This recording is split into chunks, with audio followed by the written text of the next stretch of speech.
ஆண்டவராக இயேசு கிறிஸ்துவின் நாமத்தில் என் அன்பின் வாழ்த்துக்கள். இந்த காலை வேளையில் உங்களை சந்திப்பதில் நான் மகிழ்ச்சி அடைகிறேன்.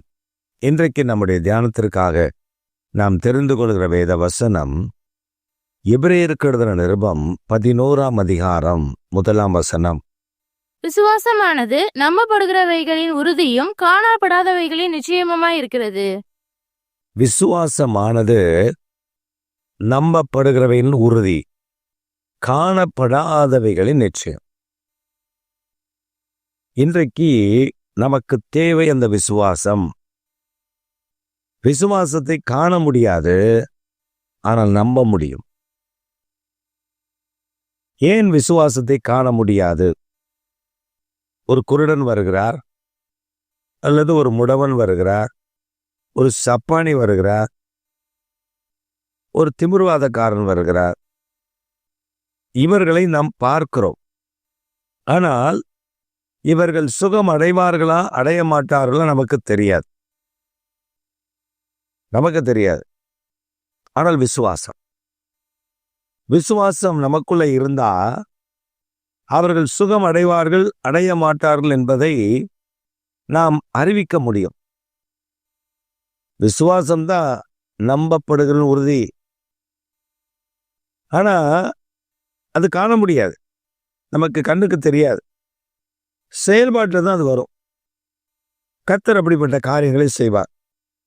ஒரு சமயம் ஒரு டாக்டருடைய தகப்பனார் வியாதிப்பட்டிருக்கார். உடம்பு சரியில்லாம ஒரு ஹாஸ்பிட்டல் வச்சிருக்காங்க, ஐசியூவில் இருக்கார். திடீரென்று ராத்திரி எனக்கு ஒரு ஃபோன் கால். அவங்க சொன்னாங்க, டாக்டர்ஸ் ஏற்கனவே சொல்லிட்டு இருந்தாங்க அவர் கோமா போயிட்டா காப்பாற்ற முடியாது அப்படின்னு. அது வேற அவருக்கு 70க்கு மேலே. அதனால எல்லாரும் பயந்தார்கள். இப்போ என்னாச்சுன்னா திடீர்னு அவர் கோமாவுக்கு போயிட்டார். கோமாவுக்கு போயிட்டாருன்னு சொன்ன உடனே அவங்க மனைவி ஒரு பக்கம் உழுந்து பரண்டு அழுது, அவங்க கீழெல்லாம் விழுந்து அவங்களுக்கு நிறைய இடத்துல அடி வேற. அவங்க மக டாக்டர், அவங்க அண்ணன் பெரிய டாக்டர். இப்படி ஒரு பெரிய குடும்பமே டாக்டர் குடும்பம். அது ஃபுல் குடும்பமே டாக்டர் குடும்பம். கிட்டத்தட்ட ஒரு 50-60 டாக்டர்ஸ் இருப்பாங்க அந்த குடும்பத்தில். அந்த பெரிய ஹாஸ்பிட்டலில் எல்லாருமே அவங்களாம் வந்திருக்காங்க. அவங்க ஒன்றுமே பண்ண முடியாது. மெடிசின்ஸ் கொடுக்கலாம், ரெக்வயர் பண்ணுறதெல்லாம் கர்த்தர் தான். அப்போ ராத்திரி எனக்கு ஃபோன் கால் வந்த உடனே நான் சொன்னேன், பதட்டம் அடையாதீங்க, இதோ வரேன். போனோம். அவர் கோமாவில் இருக்காரு, ரெக்கவர் ஆக மாட்டாருன்னு சொல்லி எல்லாரும் சொல்லிட்டு இருந்தாங்க. அப்போ நான் டாக்டர்கிட்ட, அவருடைய மகள், அவங்க தான் எனக்கு ரொம்ப ஃப்ரெண்டு. அவங்க டாக்டர்கிட்ட நான் சொன்னேன், ஏன் நீங்கள் பயப்படுறீங்க? அவரை கர்த்தர் சுகமாக்குவார். ஆக்கிடுவாரா? அவங்களுக்கே புரியல. இப்படிப்பட்ட மனுஷனை ஆக்குவார் டாக்டர், நீங்கள் ஒன்றும் பயப்படாதீங்க, அவர் ஆக்குவார். நடப்பாரா? அவர் நல்லாவே நடப்பார். அவங்க அப்படியே என்னை பார்த்தாங்க. அதான் விசுவாசம். வரம், குணமாக்கும் வரம் அங்கதான் செயல்படும். அப்புறம் போய் ஒரு ஜெபம் பண்ணி ஒரு 10 நிமிஷத்தில் அவர் கண்ணை திறந்தாரு. அதுக்கப்புறம் எல்லாருக்கும் சந்தோஷம். அப்புறம் அவரை ரெக்கவர் ஆகிட்டாரு அப்படின்னு சொல்லிட்டு அவரை இன்னொரு இடத்துக்கு ஷிஃப்ட் பண்ணி ஸ்பெஷல் கேரில் அவரை கொண்டு போய் அவருக்கு அப்புறம் ட்ரீட்மெண்ட்லாம் கொடுத்தாங்க. பல நேரம் நான் போய் ஜெபம் பண்ணியிருக்கேன். அதுக்கப்புறம் அவர் வீட்டுக்கு வந்துட்டார். அதுக்கப்புறம் அவங்க சென்னைக்கெலாம் கூப்பிட்டு போய் ஒரு செக்கப்லாம் பண்ணாங்க. ஒன்றும் இல்லை, நல்லா இருக்காரு அப்படின்னு சொல்லி அவங்க சொன்னாங்க. அவர் வீட்டுக்கு வந்துட்டார். வீட்டுக்கு வந்தவர் டாக்டர் என்கிட்ட கேட்டிருந்தாங்க, நடப்பாரா? அப்போ நான் சொல்லியிருந்தேன், நடப்பார், எல்லா வேலையும் செய்வார், ஒன்றும் பிரச்சனை இருக்க. அப்போ ஒரு சமயம் நான் அவங்க வீட்டுக்கு போக வேண்டிய ஒரு சூழ்நிலை, ஒரு ஜெபத்துக்காக போகணும். அப்போ நான் வரேன்னு சொல்லியிருக்கேன். அவங்களும் காத்திருக்காங்க. நான் வீட்டுக்கு போனப்ப எனக்கு கதவு திறந்து வரவேற்றதே அவர்தான். அவர்தான் வந்து எனக்கு கதவு திறந்து வாங்க பாஸ்டர் உள்ள அப்படின்னு சொல்லி கூப்பிட்டு உட்கார வச்சு அவரை பார்த்தா ஆச்சரியமா இருந்துச்சு. ஏன்னா அவர் படுத்திருந்த நிலைமை, இப்போ அவர் நல்லா நடக்கிறார். இதான் விசுவாசம். விசுவாசத்தை நம்புறோம். ஆண்டவர் அவரை சுகமாக்குவார் நம்புறோம். அப்புறம் கூடவே நம்பப்படுகிறவர்களின் உறுதி, ஆனா நம்ம காணல. அந்த நிச்சயம் நமக்கு இருக்கு. நிச்சயமா கர்த்தர் அற்புதம் செய்வார். உதாரணத்துக்கு விசுவாசத்தை இன்னொரு பக்கம் எப்படி சொல்லலாம்னா, நம்ம வீட்டில் ஒரு டேபிள் இருக்குன்னு வச்சுக்கோங்க. இல்லை நம்முடைய நண்பர் வீட்டில் ஒரு டேபிள் இருக்கு. நம்ம போகிறோம் அந்த வீட்டுக்கு, அந்த டேபிளை பார்க்குறோம். பார்த்துட்டு அவர் நல்லா இருக்கு, அந்த டேபிள் ரொம்ப அழகாக இருக்கு. நம்ம நண்பர்கிட்ட கேட்குறோம், எங்கே வாங்கினீங்க? அவர் சொல்றார், இந்த கடையில். இல்லை, நான் இந்த கார்பெண்டர்கிட்ட ஆர்டர் கொடுத்தேன், அவர் செய்து கொடுத்தாரு. எனக்கு ஒன்று செஞ்சு கொடுக்க சொல்லுங்களேன். ஓ ஷுவர், கண்டிப்பாக நான் சொல்கிறேன். அவர் உங்கள் அட்வான்ஸ் கொடுத்துருங்க, அவர் பண்ணி கொடுத்துருவார். இப்போ அந்த நண்பருடைய டேபிளை நம்ம பார்த்தோம், நம்ம டேபிளை பார்த்தோமா? இல்லை. நம்ம டேபிள் செய்ய போறான்றது நிச்சயம். ஆனால் கண்களால் நம்ம என்ன பண்ணலை, அந்த டேபிளை பார்க்கல. ஆனால் அட்வான்ஸ் கொடுத்துட்டோம். ஒரு டேபிள் செய்ய போறாருன்னே நம்ம என்ன பண்ணிட்டோம், அதுக்கு அட்வான்ஸ் கொடுத்துட்டோம், காத்திருக்கிறோம். இதான் விசுவாசம். ஆண்டவர்கிட்ட ஜெபிக்கிறோம், எனக்கு நிச்சயம் அற்புதம் செய்வார்ன்ற நம்பிக்கை, விசுவாசம் நமக்கு இருக்கு.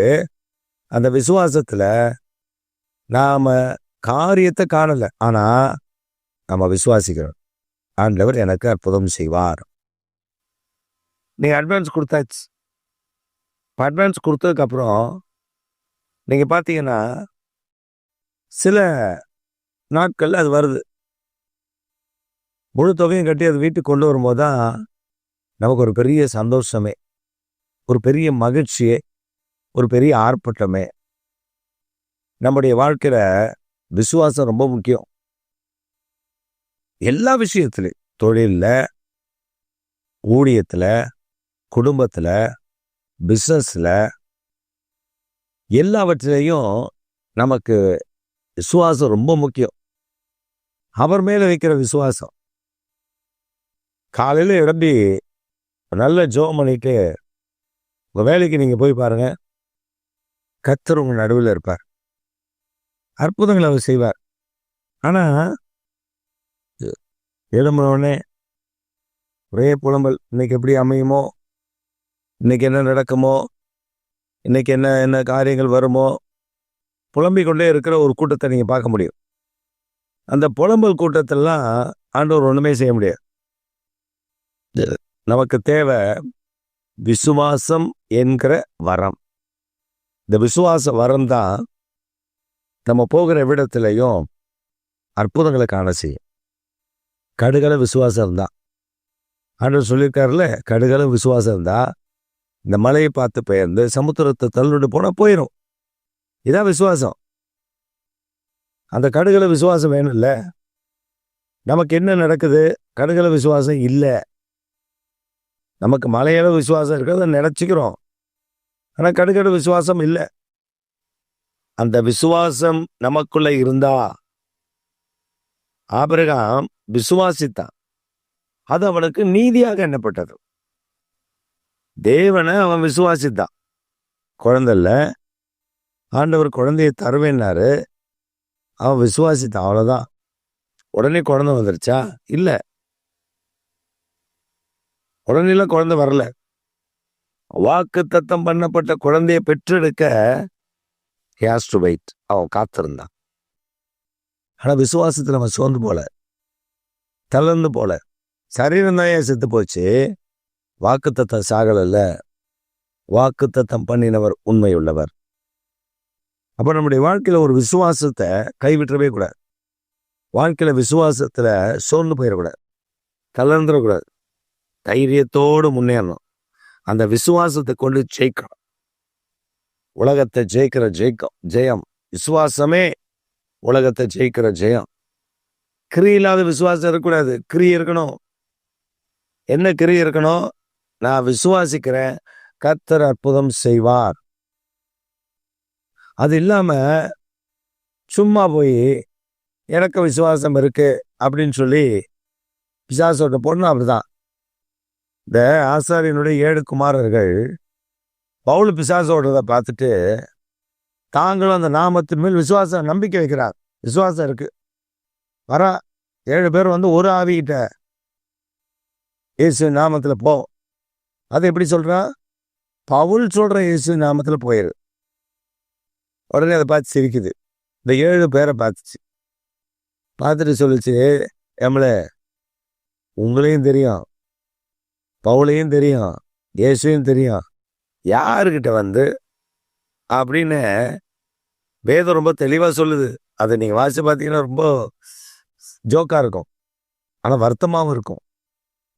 துணியெல்லாம் உருவி விட்டுட்டு தப்பிச்சா போதுன்னு ஓடலானலாம். விசுவாசம் இல்லை, கிரியை இல்லை. அங்க போய் நின்றுட்டு அவர் ஜோம் பண்ணாரு, நானும் ஜோபிக்கிறேன். இல்லை, உனக்கு கத்த தந்திருக்கிற விசுவாசத்தை பயன்படுத்து. என் கூட ஒருத்தர் இருந்தார். நான் கூட்டத்தில் போய் பிசாசு அலரும், தூக்கிட்டு வருவாங்க கிட்ட, தலையில கை வச்சு இயேசு நாமத்தில் போ அப்படின்னா உடனே அது அலக்கழிச்சு உழுந்து போயிடும். என் கூட அந்த பாஸ்டர் அவங்க சபையில பார்த்துட்டே இருந்தார். ஒரு 10-15 பிசாசு அங்கங்க ஆட ஆரம்பிச்சிச்சு. ஆராதனை முடிஞ்சு எல்லாத்தையும் ஒன்னா கூட்ட சொல்லுவோம். எல்லாத்தையும் ஒன்னா கொண்டு வந்து போட்டுருங்க, இங்க ஜோமன்னா போயிடும். இவரு இறங்கிட்டார், தலையில பிடிச்சிட்டார். தலையில நல்ல ஸ்ட்ராங்கா ஒரு தலையை பிடிச்சிட்டு ஏசு நாமத்துல போ, நான் எப்படி சொல்லணும் அதே போல சொன்னார். அது அப்படியே சிரிச்சுது. நீ யாரா எனக்கு சொல்றதுக்கு அப்படின்னு அவர் கேட்டுச்சு. கேட்டா அவருக்கு அவமானம் போட்டுச்சு. நான் இந்த பக்கம் ஜோம் பண்ணிட்டு இருக்கேன், அவர் அந்த பக்கம் ஜோம் பண்ணிட்டு இருக்கார்.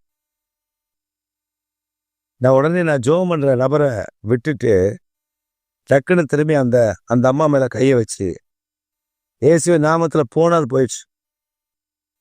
இவர் என்ன பார்த்தாரு. நான் எல்லாருக்கும் ஜோம் பண்ணிட்டு வரும்பொழுது சொன்னேன், விட்டுருந்தா உங்க பயோகிராஃபி எடுத்திருக்கோம். அப்படி விடக்கூடாது. நீங்க விசுவாசத்தை கேளுங்க, கர்த்தர் தருவார். இன்றைக்கு நமக்கு வேணும். அதனாலதான் தேவனிடத்துல விசுவாசித்து நீங்க கேட்கறதெல்லாம் நிச்சயமா உங்களுக்கு செய்வார். அவன் நாமத்தின் மேல் விசுவாசத்தை மட்டும் வைங்க, அற்புதங்களை பார்ப்பீங்க. குழந்தை இல்லையா, வேலை இல்லையா, பிசினஸ்ல தோல்வியா, ஊழியத்துல வளர்ச்சி இல்லையா, எந்த விஷயமா இருக்கட்டும், அவர் மேல ஏசப்பா என் கூட இருக்கிறார். பொருளாதாரத்துல தடையா, பொருளாதாரம் இல்லையா, நெருக்கடியில் நிக்கிறீங்களா, ஒண்ணுமே இல்லாததை போல இருக்கா, கவலைப்படாதீங்க. அவர் நாமத்தின் மேல் விசுவாசம் மட்டும் வைங்க. என் கூட இருக்கிற ஏசப்பா எனக்கு பார்த்து கொள்வான்னு சொல்லுங்க. அவர் அற்புதங்களை செய்கிறார்கள்னு மட்டும் பாருங்க. இந்த காலவேளையில அந்த விசுவாசம் நம்பப்படுகிற உறுதி, காணப்படாத நிச்சயமா இருக்கிறது. அந்த விசுவாசத்தோடு கூட ஆண்டவருடைய நாமத்தின் மேல் விசுவாசம் வைத்து ஜெயமிடுங்க. கர்த்தர் அற்புதங்களை செய்வார். ஆமென்.